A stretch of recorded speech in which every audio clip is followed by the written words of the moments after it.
Hello, beautiful souls. Welcome to this video on the Cancer new moon.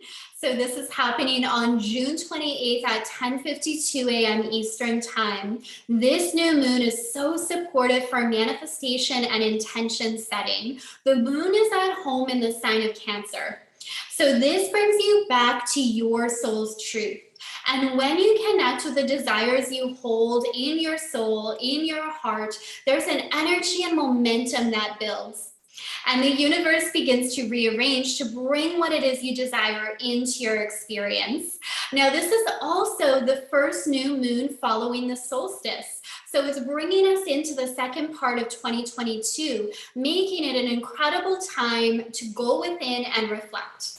To reflect on what you have accomplished so far this year. Not just external accomplishments, but yes, celebrate that. Maybe you had your highest cash month. Maybe you birthed a program into the world you've been wanting to create for a while. Maybe it's also the deep inner work. You healed trauma that you've been holding in your body and energy field. You improved in a relationship. You nurtured yourself. You took time for self-care. Celebrate how you have been evolving and growing. This is also a time to revisit your intentions. What did you want to create this year? Do you feel you are on track with that?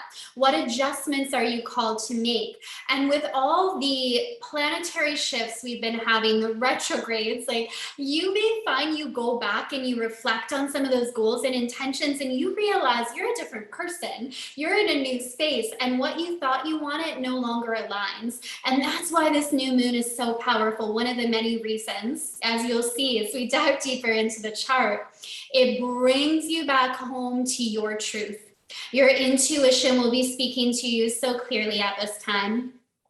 So I'm going to pull up my screen today so you have a visual representation of this new moon energy and we can go through it together. If you are new to me and my channel, a warm welcome. My name is Kara. I'm an Akashic astrologer. So I work with astrology as well as within the Akashic Records.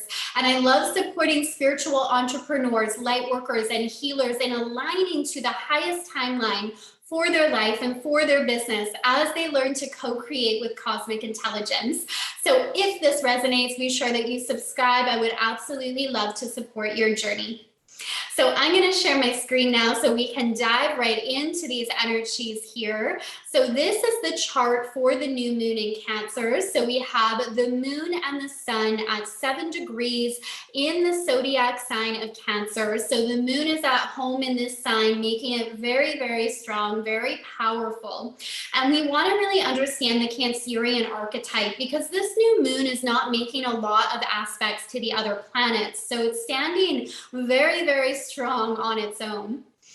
And this energy is for all of us to explore and more deeply understand. So not just if you're a Cancer sun, if you do have your sun in Cancer, if you have Venus in Cancer, your moon in Cancer, you're likely going to relate to a lot of these traits. But for all of us, we're playing in this energy. So it makes it really important to understand how this is expressed in our life.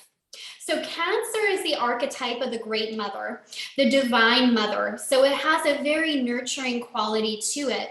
It's a time to explore how you are nurturing yourself, how you are mothering yourself. Not all of us had that mothering energy present when we were young, and we have to relearn how to be there for ourselves, how to mother ourselves.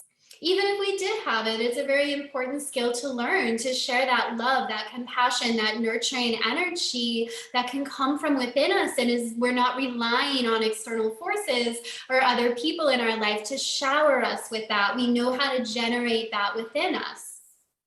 The Cancer energy is also about intuition. Intuition is at an all-time high during this new moon. So trust, where is that inner guidance system leading you at this time? It doesn't always logically make sense. Often it won't. Our intuition will tell us to say a certain thing, make a decision that may seem crazy to our logical mind, but in our heart, we just know it's true. And you always have to trust that. And the Cancer new moon really reminds you of that. Come back to your truth, listen to your intuition. This is also the sign of emotion, the sign of feelings, and you want to experience the range of emotion without judgment. So for some people, this is really easy to do. For other people, it's hard. It's hard to feel. So we try to push our emotions down. We try to deny how we're feeling. And then what happens is those emotions can pop up seemingly out of nowhere at times, where you may suddenly have like this burst of anger and you even surprise yourself and you're like, where did that come from? Or you may be watching something on TV and you're overcome with this feeling of sadness and you're like, oh my goodness, why did this touch me so powerfully? And so the more that we are in touch with our feelings moment to moment, the more we allow those emotions to move through us without creating stories around what they mean. You are so much more than your emotions. Your emotions do not define you. And at the same time, your emotions are important to acknowledge, to explore, and to move through.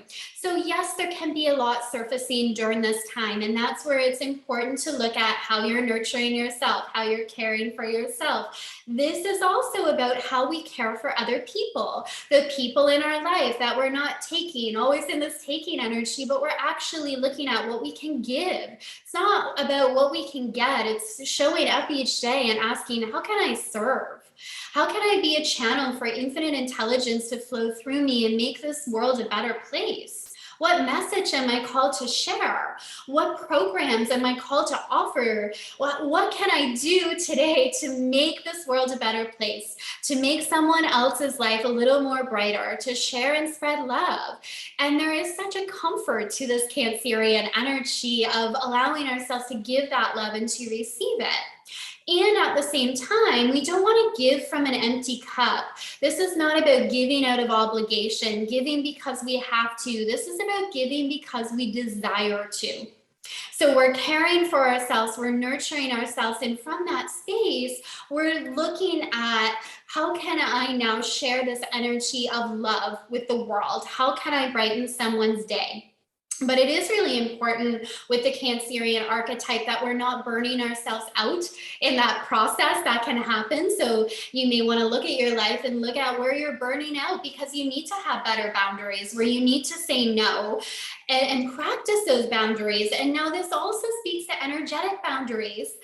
Anyone that has a strong presence of the Cancerian energy in their birth chart are natural empaths. And so you feel things really deeply. And what happens with empaths is we're processing our emotions, but we're also processing the emotions of people around us. We're feeling the energy of an environment. We walk into a store and we instantly feel the vibe. We walk into a gathering and we instantly get a sense of the mood. We're taking on all of it. Now, when we learn to work with these skills in the highest expression, I call it a frequency keeper, we step into our full power as an empath, and we're no longer absorbing like a sponge and feeling like a victim. Instead, we are connected to our soul's truth. We are connected to the energy of love, and we radiate that, and we are very aware of what we are taking on from other people and places and what we are leaving there. We're not just kind of walking around in a daze wondering why we're feeling what we're feeling or taking on other people's stuff. We're very intentional about being grounded in our power and not seeing it as our responsibility to process everybody else's feelings and emotions. So these are the things we want to explore and look at with this energy. Now, Cancer is also representative of our home life, our inner world, the foundation that we create. So it's a wonderful time to do deeper levels of healing, even looking at ancestral patterns you've taken on that you're ready to heal. This can also be honoring the gifts that were passed down from your ancestors as well. It's about honoring the divine feminine energy within you. And it can even relate to changes at home, like it is actually our physical home life, our family, and any changes or new beginnings that are happening in that area of your life. But in terms of the foundation, it really is where we create that foundation for success, because opposite Cancer is the sign of Capricorn over here. And Capricorn represents our public life.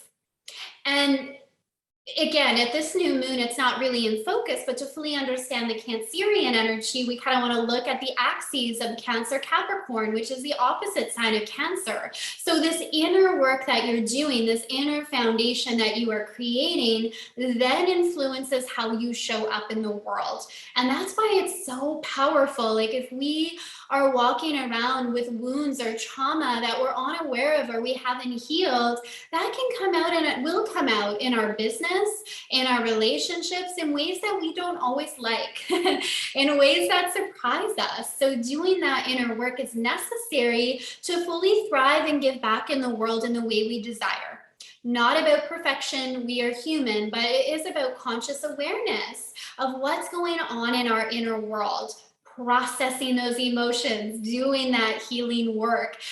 Safety is another word that's really coming in here.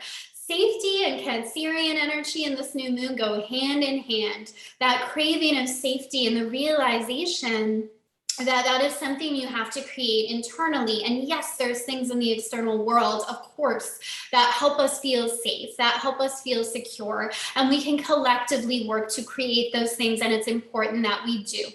And it's also important to look at how we're mothering ourselves, how we're nurturing ourselves, how we're moving through these feelings. Now, in the shadow side, this can be looking at where we put up walls in our life. Cancer is represented by the crab. If it doesn't feel safe, it goes in its shell and has that hard outer shell. Sometimes people put up this really tough front, but they have a soft underbelly, just like the crab, right? The tough shell, but the soft inner world. And we can do that if we don't feel safe. We can do that to protect ourselves. We can do that if we feel we can't trust. So just be aware of where those walls may be hindering you from more deeply connecting with the people in your life, more deeply giving and receiving love, protecting you from actually showing your vulnerability, which we know when we're vulnerable, that's what connects us with one another. It's often those vulnerable moments that deepen our connections and our relationships when we feel we can really open up and speak from our heart, and that doesn't always feel comfortable. So just some of the things we want to explore here with this energy. Now, the moon and the sun are also conjunct dark moon Lilith. That's dark moon Lilith right here in the sign of Cancer. This represents the wild goddess energy. This represents the parts of yourself that have been repressed. Repressed because you feel shame around them, repressed because you feel if you show them, they will be rejected. This doesn't need to have a basis in truth or reality. This can be our own insecurities based on what we experienced in our early childhood, where we were told this behavior is acceptable, but this isn't. You can show up this way, but not this way. And then we internalize all of this. So dark moon Lilith here is really inviting you to do some of that shadow work, to unleash that wild goddess energy, to explore those parts of yourself that have been pushed down and see how you can bring them into that comprehensive wholeness. So you don't have these parts of yourself that are neglected. You're able to look at them, to explore them. And that's when we begin to feel more whole, more loving, more empowered as a person. And this new moon energy is really helping us do that. Now, this can also be reflected in the collective energy where we see where the feminine is still being repressed, and very much speak to that as well. Everything we're doing internally is going to be reflected in the external world as well. I see this moon as kind of showing us the different faces of the goddess as well. Like the Cancerian is that loving, nurturing energy, but dark moon Lilith is that wild, fierce goddess energy, both part of the expression of the divine feminine, just the different ways in which it is expressed. Now, the one aspect this moon is making is a square over here to Jupiter in Aries. Now, this is an exact square. Jupiter is at 7 degrees of Aries. The moon is at 7 degrees of Cancer. This is very powerful because when we have a square formation, it's a point of tension. So Jupiter in the sign of Aries is all about showing up in your power, being that leader, fearlessly moving forward and saying yes to what lights you up. Now, since the moon's the highlight here and it's that Cancerian energy, I think it speaks to this theme of coming back home to your truth. Instead of focusing on external success, it doesn't mean that we can't have those accolades or recognition. That feels really good, and there's absolutely nothing wrong with that. It's amazing when we are recognized for our achievements. We just want to make sure that how we are showing up honors our truth, lights us up. That at the end of the day, when we go to bed, we feel content with how we spent our time, what we are doing in the world. That's where true growth and expansion and joy is found. So I think that aspect with Jupiter really speaks to how you define joy. Don't just worry about what you are creating, like what you are producing in the world, but focus on how you feel at the end of the day, because you can have all the external success you desire. And if it's not coming from a space of alignment or honoring your truth, it feels very empty. And it doesn't have to. In fact, I love helping spiritual entrepreneurs make money doing what they love in the world, aligning to their soul path, making a difference on this planet so they feel like they're honoring their truth and they're receiving abundantly and they're contributing to the planet. We can have all those things in place. And this aspect here between Jupiter and the moon is a chance to explore that. And to explore where that may be out of balance in our life, where we are so focused on like vanity metrics, on what we are achieving, that we forgot to even check in and see, is it even my truth? Am I happy at the end of the day? Like coming back to what really matters to you. So very powerful energies here. Honestly, that is the main aspect, and where I'm being guided to really focus is just around the embodiment of that feminine energy, how you relate to your intuition, how you trust your intuition, how you experience the power of emotions and allow that to move through you. That really is the focus here. And we can't forget Dark Moon Lilith representing the wild goddess energy and inviting you to do that deeper shadow work, but from the space of love and compassion toward yourself, which is really necessary when we're doing healing work or we're doing shadow work. It doesn't need to be something that's dark and scary, especially if we're coming from that space of cultivating that sense of inner safety, perhaps doing this work alongside a mentor or coach that we really trust so we can receive support and we can be held. There's a very supportive energy with this new moon that we can lean into. So if you would like to join me for a new moon ceremony that's happening in my Divine Creators Inner Circle, doors are open to this space. This really is a space where you learn to open your energetic channels of receiving. So you allow yourself to receive abundance and joy with greater ease. You allow yourself to attract your soulmate clients with greater ease. You learn to co-create with cosmic intelligence. So with these moon cycles, the planetary shifts, and also in the realm of your Akashic Records, which connect you to the highest timeline for your life and bring you back to your unique energetic blueprint. So I will attach the details below if you would like to jump in and check out that space. And yeah, I'll attach some links below for you if you want to follow on Instagram as well. Again, if you haven't subscribed, please do. I would love to support your journey. And just sending so much love your way. Enjoy these beautiful new moon energies. I'll see you soon. Bye for now.